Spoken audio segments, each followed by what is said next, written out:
Kata Nabi Shallallahu Alaihi Wasallam, "Tasahharu fa inna fis sahuri barakatan." Bersahurlah karena dalam sahur itu ada keberkahan. Ya, bersahurlah karena dalam sahur itu ada keberkahan.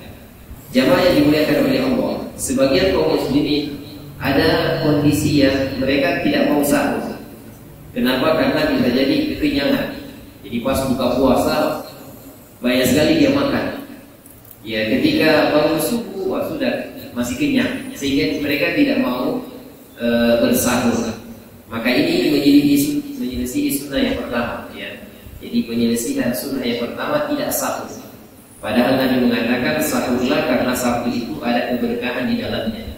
Kata Nabi Shallallahu Alaihi Wasallam, "Faslu ma baina siyamina wa siyami ahli kitab hatta as-sahar." Perbedaan puasa kita dengan puasa ahli kitab. Ahli kitab ini maksudnya adalah Yahudi dan Nasrani. Karena mereka punya kitab, ya, mereka punya kitab. Perbedaannya puasa kita dengan orang Yahudi dan Nasrani adalah makan sahur, ya, makan sahur, ya, makan sahur. Sehingga jamaah sekalian jangan sampai kita tidak makan sahur, karena inilah yang membedakan puasanya umat Nabi Sallallahu Alaihi Wasallam dengan puasanya orang-orang kafir. Dan sebab turun ayatnya terkait masalah wa kulu washrabu hatta yatabayyana lakumul khaytul abyad minal khaytil aswadi minal fajr, makan sahurlah sampai azan subuh.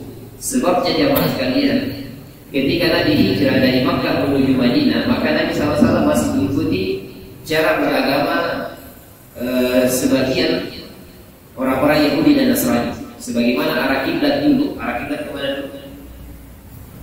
Kiblat pertama ke Baitul Maqdis. Ya, orang Yahudi juga berkiblat ke sana, kan begitu. Nah, cara puasa orang Yahudi itu tidak ada sahurnya. Jadi orang Yahudi itu kalau misalnya mereka masuk waktu berbuka misalnya jam 6 sore, mereka buka puasa. Kalau mereka tidur jam 7 malam, kemudian bangun jam 9 malam, maka dianggap berpuasa setelahnya. Jadi sampai subuh tidak ada syariat makan sahur mereka, karena mereka sudah dianggap berpuasa. Nah, suatu ketika jamaah sekalian, ada seorang sahabat, dia pulang ke rumahnya, dia mau buka puasa. Pas sampai di rumahnya, tidak ada buka puasa. Kata istrinya, tidak ada buka puasa. Tapi tunggu dulu, saya cari di luar. Maka dia tinggalkan suaminya di rumah, kemudian dia cari buka puasa. Pas dia kembali, dia jumpai suaminya sudah tidur. Ingat tadi ya, syariatnya kaum muslimin ketika itu masih mengikuti sebagian syariat orang Yahudi, yaitu kalau sudah tidur kemudian bangun dianggap sudah puasa, ya, dan tidak ada syariat makan sahur. Maka istrinya pulang, lihat suaminya tidur. Kata istrinya, bangun, kamu pasti belum tidur. Kata suaminya, saya sudah tidur. Ya, karena dia mengantuk, dia lapar kemudian tertidur. Kata istrinya, kamu pasti belum tidur.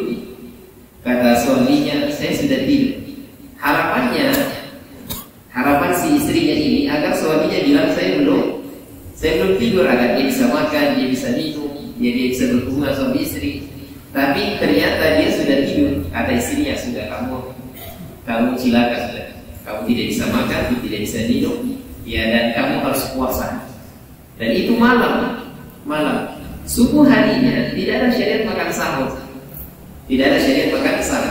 Pagi harinya sahabat ini bekerja. Siang harinya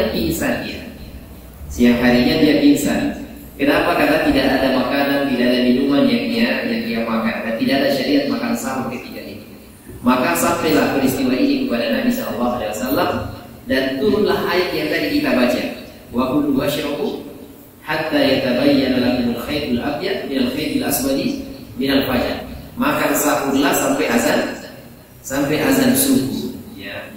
Jadi ini jamaah sekalian, sebab turunnya ayat yang tadi, mulai dari uhilla lakum lailatas siyami rafah sampai yang tadi kita baca ayat, ya. Jadi kondisi yang pertama jamaah sekalian, ada sebagian kaum muslimin yang tidak sahur mungkin karena kekenyangan atau sebab yang lainnya. Padahal Nabi mengatakan sahurlah karena pada sahur itu ada keberkahan. Dan juga fungsi daripada sahur adalah menyelesaikan puasanya orang Yahudi dan Nasrani. Orang Yahudi dan Nasrani tidak makan sahur.